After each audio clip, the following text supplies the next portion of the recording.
जी hello दोस्तों, मैं हूं कमर चीमा। और दोस्तों, जिस तरह कि आप देख रहे हैं, मेरे साथ मौजूद है प्रोफेसर डॉक्टर मुक़्तदर खान साहब। डॉक्टर साहब, सबसे पहले तो आपके वक्त का बहुत शुक्रिया। Thank you very much Qamar साहब, और आपके सुनने वालों को सबको मेरा सलाम, नमस्ते, सत श्री अकाल, वनकम और नमस्कारम। Thank you sir. अच्छा डॉक्टर साहब, आज एक इम्पॉर्टेंट टॉपिक है कि इंडिया का जो इंटरनेशनल ऑर्डर है, उसमें क्या किरदार होने जा रहा है, इंडिया क्या करने जा रहा है। एक तरफ इंडिया जो है वो डी डॉलराइजेशन पे भी खुश है, एक तरफ वो G7 का भी हिस्सा है, एक तरफ वो ईरान के साथ भी जो है रुपए में ट्रेड करना चाहता है, रशिया से भी वो चीज़ें ऑयल ले रहा है। तो ये आप कैसे देखते हैं कि और पर्टिकुलरली आत्मनिर्भर की भारत इंडिजिनस जो डिफेंस डेवलपमेंट है उसकी भी बात कर रहा है। हाउ डू यू सी ये दुनिया में जिस तरह चीज़ें शिफ्ट हो रही हैं। कल बल्कि मैं देख रहा था एक आर्टिकल इकोनॉमिस्ट का आया हुआ था जिसमें हेनरी किसिंजर का इंटरव्यू था, तो वो कह रहे थे कि चाइनीज़ ने समझ लिया कि अमेरिका हमें रोक रहा है और अमेरिका ने समझ लिया कि चाइना तरक्की कर रहा है, तो हमें इसको कैसे मैनेज करना है। इंडिया यहाँ पे कहाँ खड़ा हुआ है? What is the role of India in international order?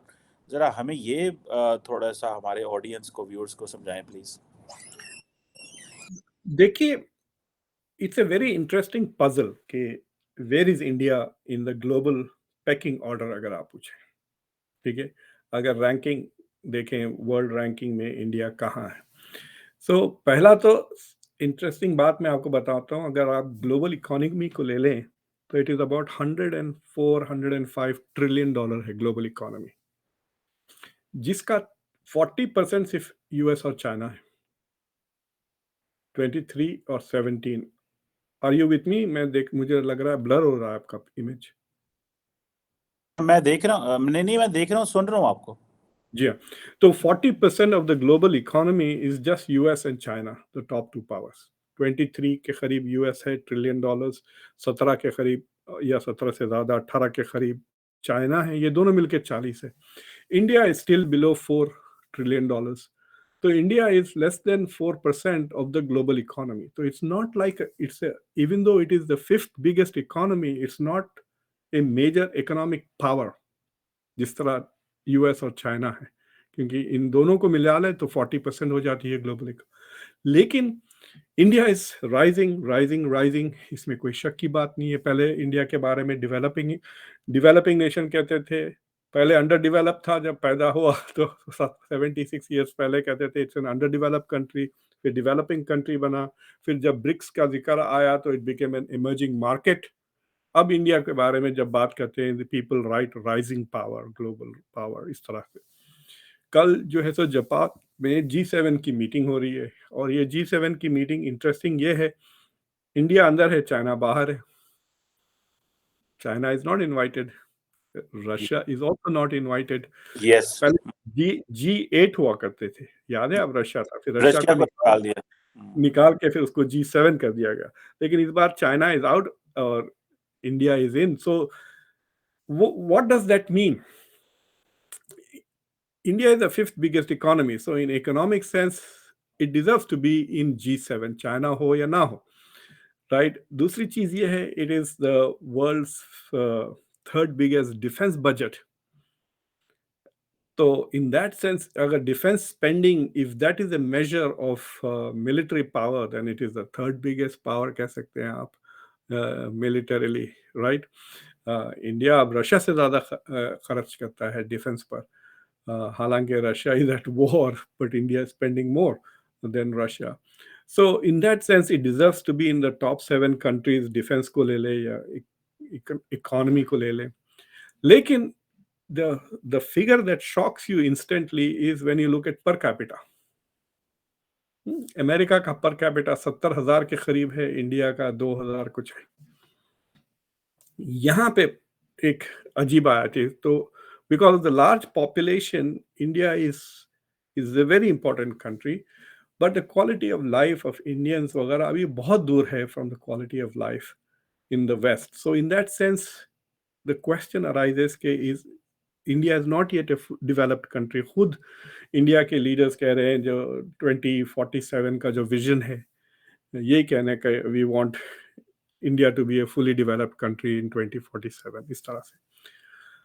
But but the thing is के if you look at the global order, अगर अमेरिका और कमजोर हो जाता है relatively, then it will become what India wants the world to be, यानी multipolar world बन जाएगी.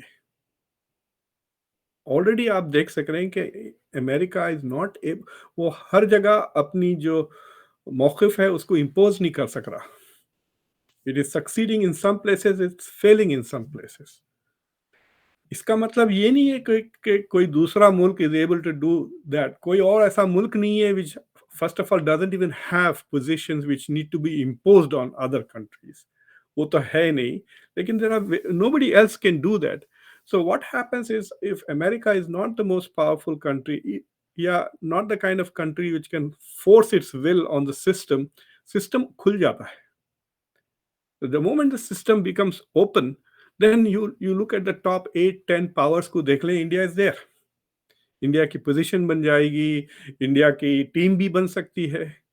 एक वक्त एक सवाल किसी रिपोर्टर ने पूछा तो इंडिया के एक्सटर्नल अफेयर्स मिनिस्टर जयशंकर ने कहा, we don't want to be in this camp or that camp, we want our own camp. और वो कैंप का इशारा इशारा क्या, मतलब वो कई बार कह चुके हैं, इज द ग्लोबल साउथ. तो ग्लोबल साउथ में 140 मुल्क आते हैं. There are more than 140 countries in the global south, and India wants to be the leader of the global south. So it is.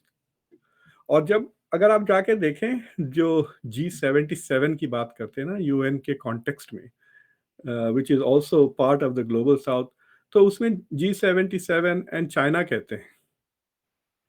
तो चाइना का अभी स्टेटस अभी भी क्वेश्चन मार्क है. China wants to project itself as a developing country, कि नहीं हम गरीब हैं, हम डेवलप कर रहे हैं, अभी सिर्फ 10,000 के या 12,000 है हमारी जीडीपी, हम तो स्पेन के उतने भी नहीं है per capita income, so we are a developing country. और जो उनकी शिकायत है अमेरिका से, आपने सही कहा कि America is preventing China's development. हालांकि बात उल्टी है. चाइना को फैसिलिटेट किया है यूएस ने WTO में लेकर आकर, इंटरनेशनल. अगर आप जाके 1990s का चाइना देखते हैं, बिल क्लिंटन से पहले और उसके बाद, ये मोस्ट फेवर्ड नेशन स्टेटस वगैरह जो दिया गया चाइना को, तो the US facilitate the rise of China to balance the Soviet Union, right. 80s से शुरू कर दिया था. अब the US is doing the same thing. It is helping India and facilitating India to balance China. So India is going to be the new China.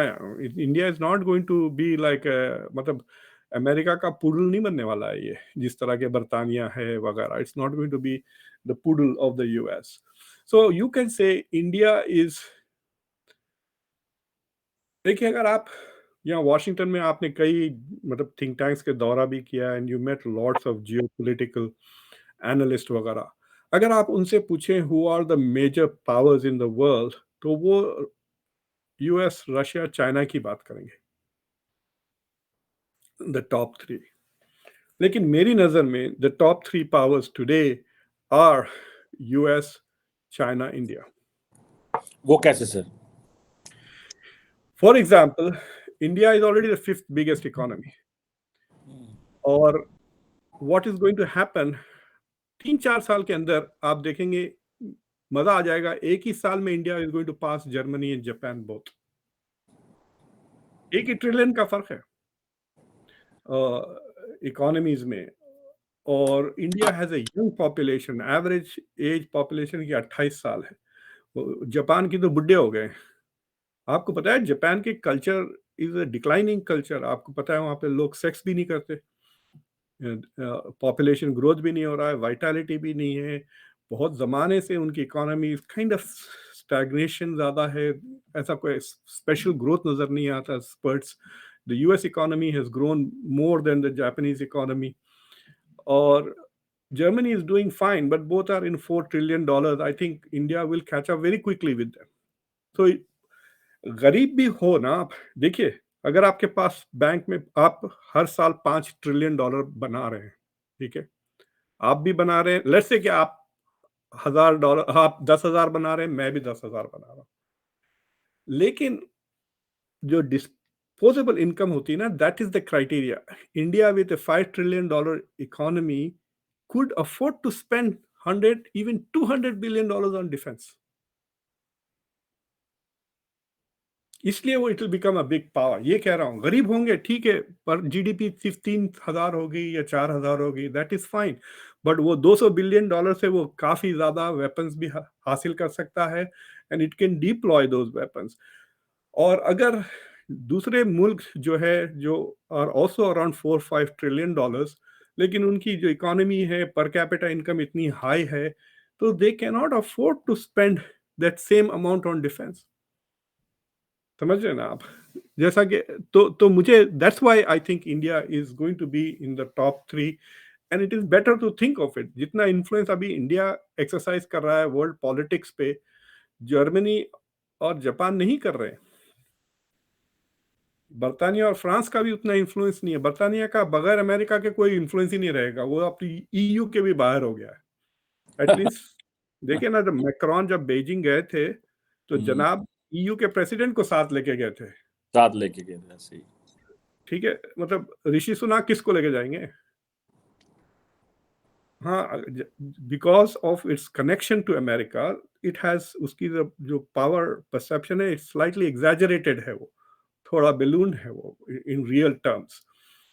So that's why I think India is in the top 3 or rising है. Number 1 is perceived to be declining. I don't think the US is declining जिस तरह लोग कहते हैं. US में थोड़े issues हो चुके हैं. The rest of the world is catching up with the US.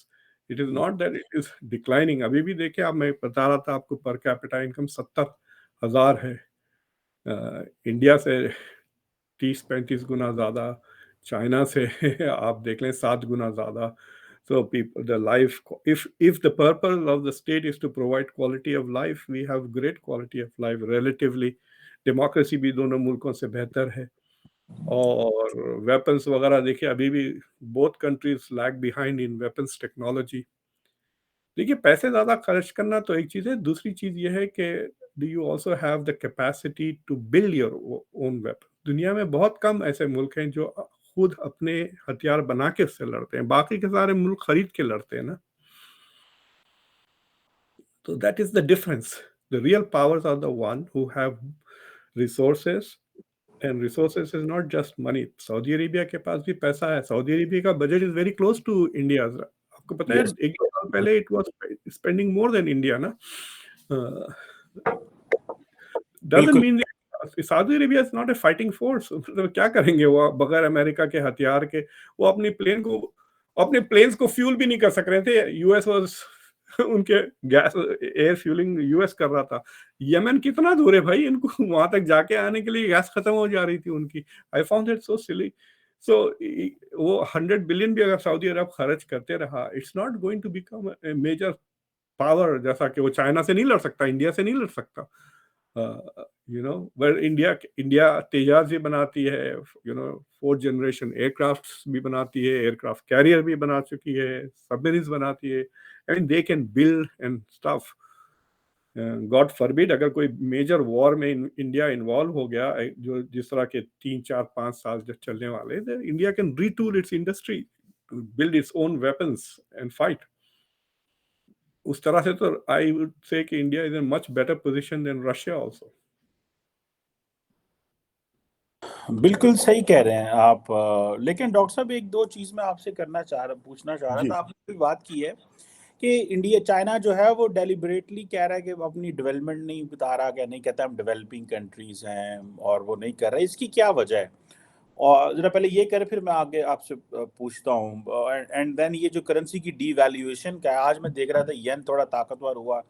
तो ये जो डेलिबरेटली अपने आप को जो डेवलपिंग कंट्री में रख रहा है, या कह रहा है हमारी पर कैपिटा इनकम इतनी नहीं है, तो what do you make of this? क्या मतलब है इसका? क्या कहता है चाइना, क्या तो चाहता है?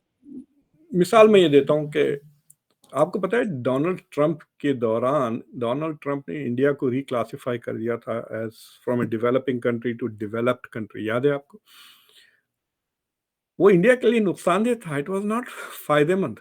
Yes, yes, yes, true, true, true.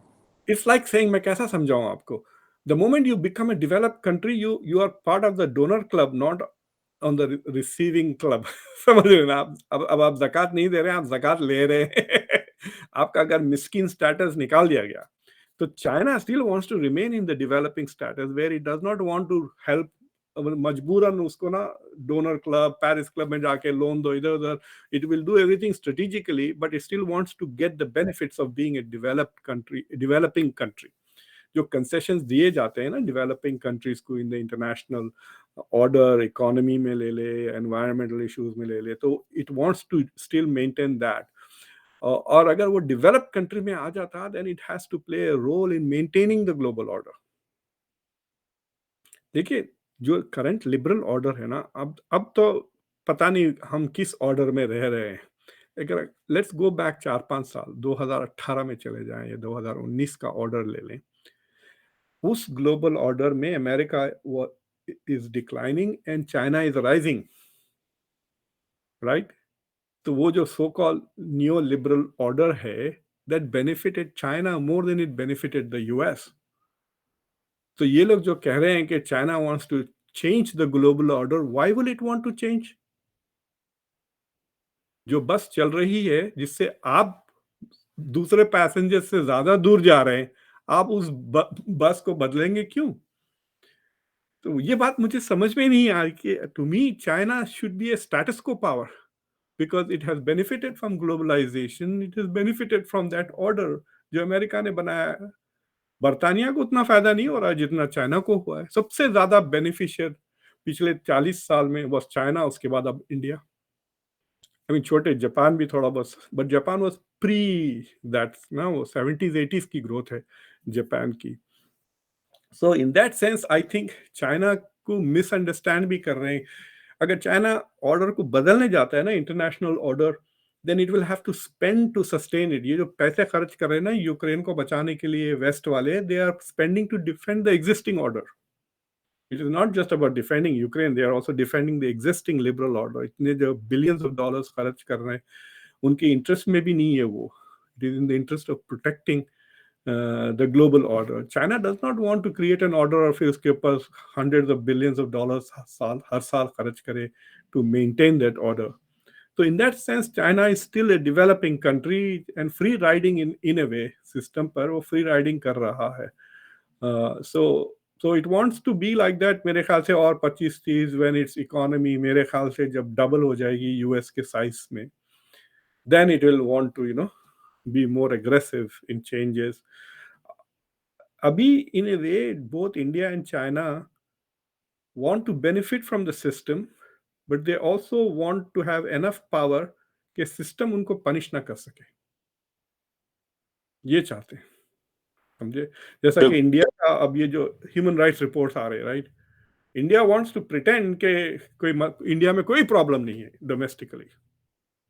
हमारे फ्रीडम प्रेस रिपोर्ट में हम नंबर 1, डेमोक्रेसी में हम नंबर 1, ह्यूमन राइट्स में हम, they want to pretend that, but they, so how will India protect itself without changing if it is not a permanent member of the security council? इसलिए वो वहां जाते हैं। जैसा चाइना अपने आप को प्रोटेक्ट कर रहा है, India wants that, India wants to grow, अपने नेशनल इंटरेस्ट परस्यू करना चाह रहा है, but it also the system से फायदा उठाना चाह रहा है to grow, but it doesn't want the system to be able to punish it. बिल्कुल, बिल्कुल। अच्छा डॉक्टर साहब ये बताइएगा कि इंडिया के अंदर अक्सर बात ये की जा रही है कि ठीक है, इंडिया की जितनी भी फॉरेन पॉलिसी चॉइसेस हैं, they are self interest choices हैं, मतलब दे डोंट सर्व एनीवन, और उसकी वजह से उन्होंने ज़्यादा दोस्तियाँ बनाई हैं, दुश्मनी कम बनाई हैं। आपको क्या लगता है, ये इंडिया ये एक चीज़ बार-बार कह रहा है जी हमारे अंदर कोई पेशेंस नहीं है, हम नहीं सुनना चाहते अमेरिका की तरफ से ये बातें कि आपके मुल्क में तो लोग खुद कैपिटल हिल पे चढ़ाई कर देते हैं, इनइक्वालिटीज़ है, रेशियल इनइक्वालिटीज़ है, और यूरोप को भी कहते हैं भई आप क्या कर लेते हो, आप इमिग्रेशन लॉज़ देखो, आपकी कॉलोनियल हिस्ट्री देखो, हमें मत बताओ। ये जो ये जो माइंडसेट है इंडिया के अंदर, वो कहता है जी हमारे पास पेशेंस नहीं है, हम नहीं सुनना चाहते किसी की बात। Do you think somehow west जो है इससे इरिटेट भी होता है, और वो इससे कोई जो डेवलपमेंट का प्रोसेस है वो इंडिया का स्लो भी कर सकते हैं कि भाई ये तो अभी से इनका इतनी अकड़ है और ये इस तरह बिहेव कर रहे हैं, डू यू थिंक ये कहीं वेस्ट के अंदर ये चीज सवाल है, या क्या आप समझते हैं कि नहीं, the process is fast, China is a major challenge? देखिए, वेस्ट को आप एज ए सिंगुलर ना लें। जब वेस्ट की इंटरनल डिस्कशन होती है, मैं भी होता हूँ, फरीद ज़करिया भी होते हैं, शिबली तलहामी भी होते हैं, साजिद तरार भी होते हैं। तो अगर को उठा के कहा ना the west was good for the world, हम सब हंसना शुरू कर देंगे उसी महफिल में। भाई, कॉलोनियलिज्म की आपको याद दिलाएं चीजें जो आपने की हैं। तो जो मल्टीकल्चरल हो गया है वेस्ट, जो इंटरनल जो उनके पास क्रिटिसिज्म है because of democracy and freedom, काफ़ी स्कॉलरशिप हो गई है जिसमें वेस्ट के क्राइम्स वगैरह डॉक्यूमेंट किए गए हैं। भाई, अबू गरीब किसने एक्सपोज किया? कोई फॉरेन कंट्री ने थोड़ी किया। अबू गरीब तो अमेरिकन ने ही किया। वो जनरल है जॉन कर्न बोल के, उनका, उन्होंने मुझे अपना मेडल जो कॉइन्स देते हैं ना military, I have his coin, मैं उनसे मिला हुआ हूँ। He was the guy who went and exposed Abu गरीब। जब अबू गरीब एक्सपोज हो गया तो सडनली अलकायदा और अमेरिका में जरा फर्क जो था वो थोड़ा कम हो गया ना, मॉरल डिस्टेंस। वो भी घटिया किस्म के टेररिस्ट एक्टिविटीज कर रहे हैं, ये भी टॉर्चर कर रहे हैं। सो द प्रॉब्लम अमेरिका का ये है कि it is kind of hypocritical, because खुद के कई क्राइम्स होते हैं और वो दूसरों को लेक्चर देते हैं, एंड इन द पास्ट वो लोग सुन लेते हैं। अब नहीं सुन रहा, एटलीस्ट इंडिया नहीं सुनना चाहता, इंडिया नहीं सुनना चाहता। बट द प्रॉब्लम इज कि अमेरिका विल नॉट से कि ये झूठ है। अगर आप बाइडेन के साथ पब्लिक में, अगर आप प्रेस कॉन्फ्रेंस हो रही है, आप उठ के पूछे कि why is there so much racism in America, why is this, he is not going to say no it is wrong. He is not going to say you are biased, you are this, आप झूठे हैं, इस तरह नहीं बताएगा। He will explain to you that yes there is and we are struggling. George Floyd का episode हुआ, I did this, मैंने ये किया वो किया। कल या परसों Joe Biden went to Harvard University, जो ब्लैक कॉलेज है, और वहां कहा कि अमेरिका का सबसे बड़ा दुश्मन व्हाइट सुप्रीमेसी है। और कहा कि I am not saying this because I am at a black college, I will say it everywhere. So अगर आप उनको अक्यूज करें कि भाई आपके पास व्हाइट सुप्रीमेसिस्ट है, रेसिज्म है, he is not going to deny it. But India के जब कहते हैं वो डिनाई कर देते हैं, and that is a weak position. वो कमजोर पोजिशन से आ रहे हैं, समझ रहे हैं ना आप? So that is one small issue. लेकिन the real issue is कि India has done 2-3 big things पिछले 3-4 साल में।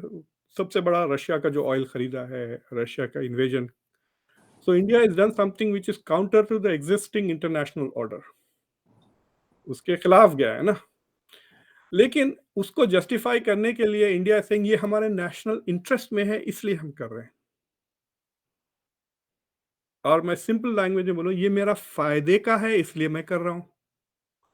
तो अगर आप कह रहे हैं कि मैं वो चीज़ करता हूँ जो मेरे फ़ायदे का है, then you can't also come around and से मैं विश्व गुरु बनना चाहता हूँ, मैं दुनिया की बेहतरी के लिए काम करना चाह रहा हूँ। You can't have it both ways, right?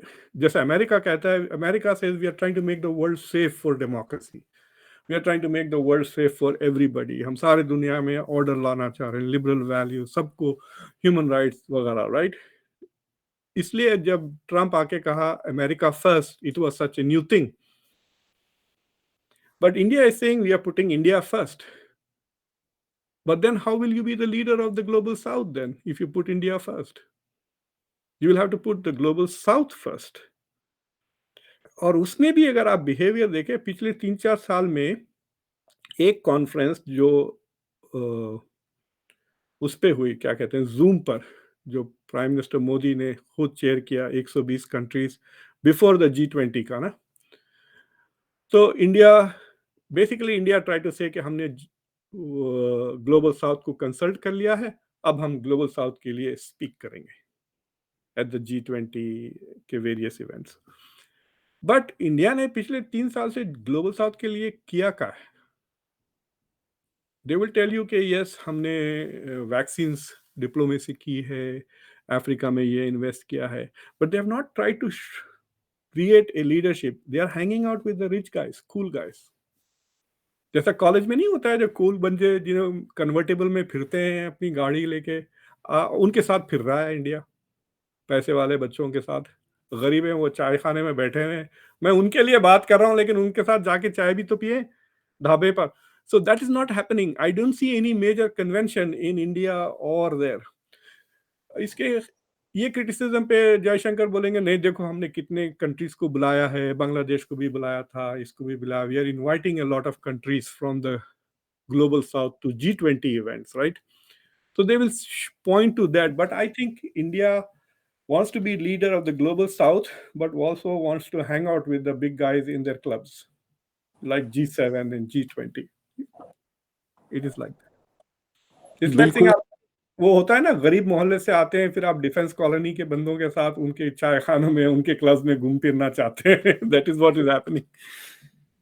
बिल्कुल सही कह रहे हैं, लेकिन मेरा ख़्याल आपकी बात बिल्कुल सही है कि वो India speaking for the global south, लेकिन वो लेकिन दे आर डूइंग मच। मैं भी देख रहा था कोई 12-13 अरब dollar they have given to Africa, मेरा ख्याल है, जो कि बहुत फ्रॉम इंडियाज़ पर्सपेक्टिव काफ़ी ज़्यादा पैसा है ओवरऑल एज़ इंडिया अ। ने investing in south Asia also ना, इंडिया ने बांग्लादेश को भी पैसे दिए, भूटान को बहुत सारा देते हैं, इससे पहले म्यांमार को सबमरीन दे दी। तो दे आर डूइंग दैट, जो पहले नहीं होता था इतना। India was not a giving country in the past. India is a big, कहते हैं कि कुछ पिछले ओवरऑल इंडिया ने कुछ 70-75 बिलियन डॉलर्स इन्वेस्ट किए हैं अफ्रीका में। India has a diaspora also ना इन मुल्कों में, ये ना भूलें।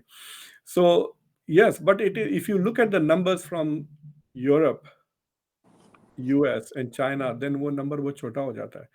So in terms of, so if you are the speaking for the global south, which is basically Africa and Latin America, आप उसमें क्या इन्वेस्टमेंट्स है आपके? लैटिन अमेरिका में सबसे ज़्यादा इन्वेस्टमेंट्स चाइना के हैं। अगर आप अफ्रीका को ले लें, बाज़ जगह यूएस के इन्वेस्टमेंट्स हैं, बाज़ जगह फ्रांस के भी काफ़ी इन्वेस्टमेंट्स हैं, बरतानिया का भी है। So European Union का अगर आप collectively देखें, it's a big investment. So if you look at the world as US, China, India, Europe, or yeah, EU, then India is lesser than all three of them in terms of investments in. तो इसलिए मैं कह रहा था ना आपको, इससे पहले आप ही के शो पे कहा था कि China is the banker of the global south and India is the diplomat या ambassador of the global south. तो India wants to speak about global south, लेकिन जो फॉर एग्जांपल मेरी नज़र में ग्लोबल साउथ से, फ़लस्तीन से ज़्यादा ग्लोबल साउथ और कोई साउथ नहीं है। और पिछले 2-3 महीने से जो तबाही मचा रखी है इज़राइल ने फ़लस्तीनियों के साथ, अभी तो बमबारी भी हो गई गाज़ा पे, ये वो। इंडिया ने क्या कहा? India hasn't spoken on that issue at all. India is with the global north on that issue. तो ग्लोबल साउथ के अगर आप लीडर बन रहे तो you can't be just selective. एक मजे की बात यह है कि ग्लोबल साउथ में पाकिस्तान भी आता है।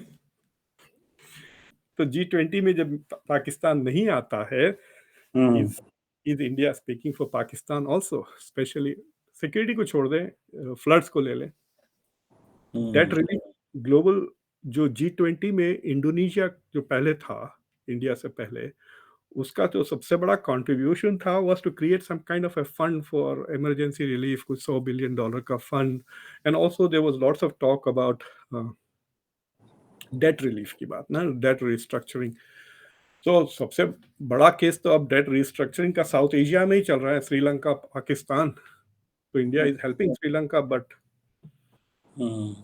सी द प्रॉब्लम ये है कि इंडिया के लिए भी कि अगर पाकिस्तान इस तरह से अपने आप को दुश्मन की तरह नहीं देखता, then India would hmm. Become, Pakistan का भी फायदा होता। तो हम्म। पाकिस्तान अपना भी नुकसान करा रहा है, इंडिया का भी नुकसान करा रहा है, because India is not able to fully lead the global south, because South Asia को ही लीड नहीं कर सकता। हम्म। बिल्कुल सही कह रहे हैं, ये obviously it will be a challenge, लेकिन I think this is too early, और ये बहुत इनिशियल डिबेट्स हैं फॉर इंडिया, उसने अभी पिछले 5-7 साल में जो मेजर ट्रांसफॉर्मेशन हुई हैं, तो उनके लिए तो ये चीज़ें करनी जो है वो बड़ी मुश्किल हैं, और पर्टिकुलरली जब आपकी जो डोमेस्टिक पॉलिटिक्स है वो बड़ी सारी लिंक है आपकी इलेक्शंस और पॉलिटिक्स आपके पावर से लिंक हो तो वो तब्दीलियां करना थोड़ा मुश्किल होगा उनके लिए, बट लेकिन सबसे बड़ा प्रॉब्लम ये भी है कि India talks from two sides of its mouth. जब बाहर जाता है तो डेमोक्रेसी की बातें करता है, जब घर आता है तो हिंदू राष्ट्र कहता है। मैंने एक आर्टिकल लिखा है डिप्लोमेट में, व्हाई डजंट मोदी से at home what he says abroad, right? आप वहां जाके डेमोक्रेसी, इधर घर आके बजरंग बली के नारे लगा रहे हैं आप इलेक्शन में। ये कोई सेक्युलर स्टेट में कोई लीडर करता है? इट्स लाइक पाकिस्तान, इमरान खान आके ईया का नाबुदू व ईया का नस्तईन बोल के वो जैसा शुरू करते हैं, ये बजरंग बली के नाम से शुरू करते हैं। So how, so you if you are going to project India as a democracy, as a bastion of democracy, तो इतना जो क्रिटिसिज्म आ रहा है from not just the state department but जो secretary general of the UN जब India गए थे 2022 में, he made a big speech about hate speech India. खैर बाहर को छोड़ दे, इंडिया का सुप्रीम कोर्ट ने भी 2 बार इशू कर दिया है स्टेटमेंट्स के हेट स्पीच को कंट्रोल करें। इंडिया में हेट स्पीच कैसा हो रही है? आप Indians are spreading hate towards Indians, इसको तो डील करें आप। तो आप हारमोनी घर में फैलाए पहले, फिर बाहर जाके फैलाए। So that is an issue that India, internationally it has one agenda, domestically it has a cultural agenda which is compromising its economic and geopolitical agenda. और ये मैं नहीं कह रहा हूँ, जितने लोगों ने भी पिछले 4-5 साल पे इंडिया के जियो पॉलिटिक्स पे, इंडिया के फॉरेन पॉलिसी पे किताबें लिखी हैं, वो सब यही कह रहे हैं कि ये गंद खत्म करो at home, because this is a moment. It is like saying कि you have a chance to become something very big. देखिए, इस लेवल की बात आती है, इंडिया इज ए पोजीशन कि वो इस लेवल से इस लेवल पे आ जाए, ठीक है? लेकिन जो सीढ़ी है उस पे जरा केयरफुली चढ़ना है, पाँव ना फिसले। तो नजर आप सीढ़ी पे रखें, इधर उधर क्यों डाल रहे हैं? फिर फिसल के फिर वही लेवल पे अटक जाएंगे। Once you go up the level, फिर वही लेवल से नीचे नहीं आएगा, समझ रहे ना? So people don't understand. आपने देखा होगा कि इतना इतना कहते हैं यूरोपियन कंट्रीज, ग्रीस की इकोनॉमी इतनी तबाह हो गई, स्पेन की, but they are still above $20,000 per capita. गरीब मुल्क नहीं है ग्रीस, इतनी तबाही के बावजूद, right? It's a different thing, it's part of European. So once they are up on that level, very few countries are dropping levels. It's like saying कि आप पास होके 8th ग्रेड में आ गए तो वापस 7th में नहीं आएंगे आप। You might fail in the 8th grade, but you'll still be in the 8th grade. 7th को नहीं भी जाएंगे आप। So India has a chance to get into the top nations of the world. They should not mess it up with foolish domestic agenda. बिल्कुल ये चीज़ें सारी बात है, जब जैसे जैसे आपकी बात सही है ऊपर चले जाएं तो फिर नीचे आना भी मुश्किल हो जाता है, और that is obviously the test for the leadership. लेकिन मे बी लेट्स सी 2024 के बाद क्या डेवलपमेंट्स आती हैं। प्राइम मिनिस्टर मोदी अगर इलेक्शन जीत पाते हैं और जी। जिस तरह बात वो कर रहे हैं, जिस तरह वो उनकी पॉपुलैरिटी की भी बात की जा रही है, देखिए, पॉपुलैरिटी की बात जो कर रहे थे ना, अभी तक बहुत बातें हो रही थी कि अरे we don't take western data, western indices, hunger index flop है, ये इंडिस का। द ओनली वेस्टर्न इंडिस इनको पसंद आता है पॉपुलर लीडर वाला, क्योंकि वो एक मामूली सा कंसल्टिंग फर्म है मॉर्निंग कंसल्ट नाम का, वो निकालते हैं, वो इंटरनेट पे सवाल पूछते हैं। अगर आप जाके उनको सब्सक्राइब करें then you will become there. कोई सैम्पलिंग वगैरह नहीं करते वो बराबर। Modi is not. अगर आप इंडिया का आप करंट नक्शा देखे, आउट। इंडिया को कहते हैं बीजेपी मुक्त साउथ इंडिया हो गई है, कोई भी नहीं है इंडिया में। ही is not the most popular leader in south India, definitely. Popularity is not good enough. Karnataka हार गए वो, और फुल कैंपेन की मोदी ने। सो ये जो कहना कि is in indispensable leader, that is not true. Yes, he has approval rating because उस सर्वे में जाके इंडियंस वोट डाल रहे हैं। आपको पता है, एक अभी 5 साल वो फॉरेन पॉलिसी मैगजीन या वो वर्ल्ड्स मोस्ट पॉपुलर लीडर की कोई ऐसी वोट हो रही थी, तो उसमें फैतुल्ला गुलेन को जाके टर्किश ने जाके अर्दोगान को दे देते हैं, बिकॉज वो व्हाट्सएप पे भेजे जा रहे हैं, go vote for Erdogan, go vote for Erdogan. So they're not real. This is not real because people are not sending emails saying vote for Biden या vote for दूसरे countries को इतना जुनून नहीं है कि इंटरनेट पे जाएं और वोट डालें। So it's like that. they need to grow out of that. Real substantive चीजें में आए, and say कि दुनिया के जो मसाइल हैं, for example, आप लिस्ट बना लें top 20 world challenges, security or economy, you will find that America has taken a position on all of them. And you will find that neither India nor China have taken positions on all of them, and they're not even doing much to solve all of those top problems. So that is where global leadership के लिए अभी वक्त है, but India is moving faster towards its goal than others. बिल्कुल बिल्कुल सही कह रहे हैं ये, India is moving faster than it's for its goal than others. Let's see क्या होता है आइंदा, अगले 4-6 महीने में इलेक्शंस भी आ रहे हैं और बहुत सारी ट्रांसफॉर्मेशंस हैं, जिसके इंटरनेशनल ऑर्डर भी तेज़ी से इवॉल्व कर रहा है, बल्कि समझ भी नहीं आ रही इस दफ़ा। आपने सही कहा कि इंटरनेशनल ऑर्डर क्या है इस वक्त। Anyhow, thank you very much professor doctor Mukhtar Khan साहब, sir it was very Thank you. Very, thank you, बड़ा मज़ा आया बात करके, बहुत शुक्रिया सर। Thank you.